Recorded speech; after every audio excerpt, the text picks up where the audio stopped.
வணக்கம் நகலே. தஞ்சாவூர் சமையல் சந்தோஷினி. வாங்க பன்னீர் கிரேவி செய்யலாம். இது ஒரு 150 கிராம் எடுத்துருக்கேங்க. இது நல்லா வெந்நீரில் போட்டு ஒரு நிமிஷத்தில் எடுத்துடணும். அப்போ தான் ரப்பர் மாதிரி இருக்காமல் சாஃப்டாக இருக்கும். பட்டாணி வேக வச்சு வச்சுருக்கேன். நைட்டு ஊற போட்டு வேக வச்சு வச்சுருக்கேன். வெங்காயம் மிக்சியில் அரைச்சிட்டு வந்துடலாம். இப்போ வெங்காயம், தக்காளி, இஞ்சி, பூண்டு 3 பச்சை மிளகாய் போட்டிருக்கேன். இது இப்போ நம்ம அரைச்சிட்டு வந்துடலாம். இப்போ நீங்கள் நெய் வேணாலும் ஊற்றிக்கலாங்க. பட்டர் வேணாலும் கொஞ்சோண்டு போட்டுக்கலாம். ஊற்றிருக்கேன். வாங்க சோம்பு போட்டுடலாம்.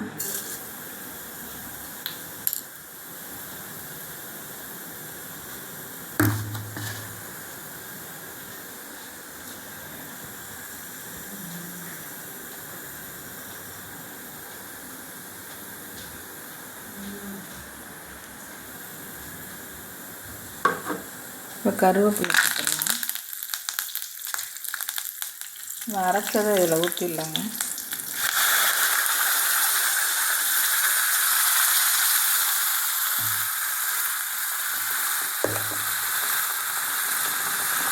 இப்போ கரம் மசாலா போட்டுடலாம். பட்டை, ஏலக்காய், பூ, கிராம்பு இதை அரைச்சதுங்க. இது மிளகாத்தூள் போட்டுடலாம்.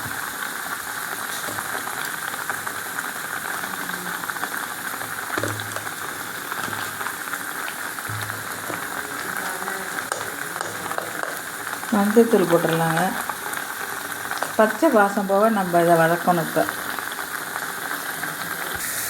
இப்போ நம்ம உப்பு போட்டுடலாங்க. இதில்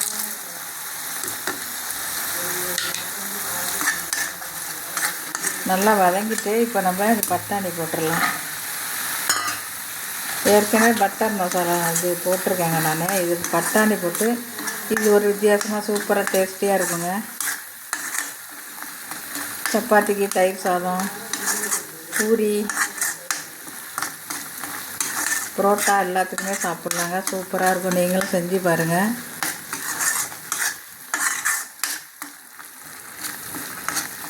நல்லா வதங்கிடுச்சு.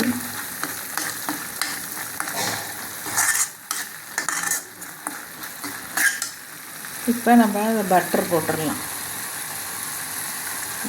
பன்னீர் போட்டுடலாம். சாரி,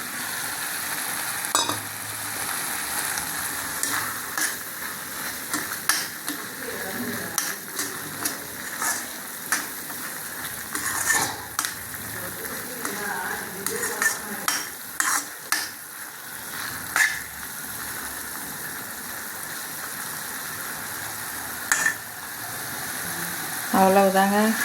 பன்னீர் மசாலா, பன்னீர் பட்டாணி மசாலா ரெடி ஆகிட்டுங்க. நீங்களும் இதேமாரி செஞ்சு பாருங்கள்.